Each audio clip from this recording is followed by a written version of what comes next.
முக்கால் கிலோ சைஸில் சிலேபி வந்திருக்கு. கையில் ஏறிடுவாங்க. ஆமாம், முள் இருக்கு, முள் அடிச்சிடும் பார்த்து. ஏன்னா சைஸ் பெருசாக இருக்குல்ல சிலேபி. வேறு மீன் தான் ஈஸியாக இருக்கும். ஆமாம், இது கட்லா ரோகம் மிருகால்னா கூட அவ்வளோவா அடிக்காது. இது மாதிரி பெருசாக முள் பாதிக்காது. இது வந்து டக்கு டக்குன்னு அடிச்சிடும்.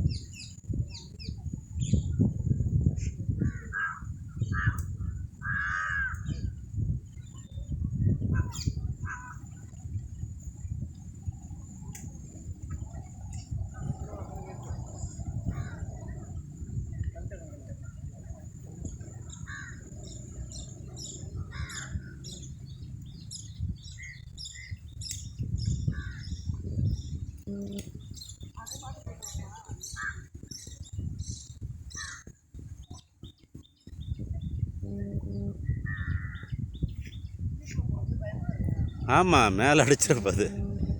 அதுக்கு தான் நான் ஏதாவது ஒரு குச்சி மாதிரி கட்டி தொங்க விட்டுங்கன்னு சொல்கிறேன்.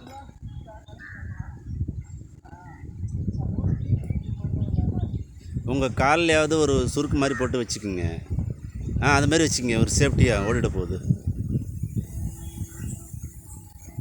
அவ்வளோதான்.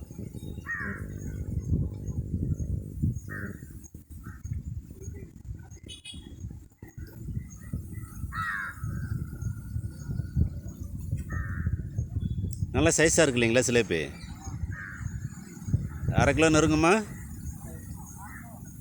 பரவாயில்ல, அரை கிலோ சைஸில் சிலேபி. மிஸ் ஆயிடுச்சா? ஐயோ பார்த்துங்க, பக்கத்தில் இன்னொன்று இருக்குது.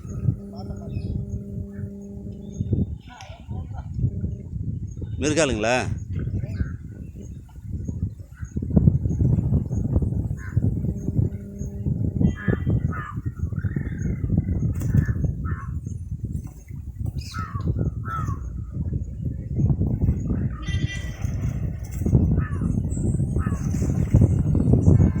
இந்த மாடலே கட்டி விட்டுங்க, அதான் உங்களுக்கு சேஃப்டி.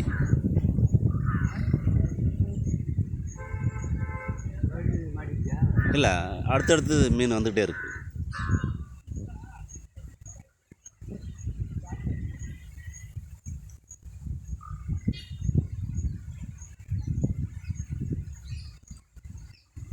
அடுத்தடுத்து சிலேபி, மிருகால், கட்லா ரோகு, மிருகால் ஒவ்வொன்றும் வந்துக்கிட்டே இருக்கு. பரவாயில்ல.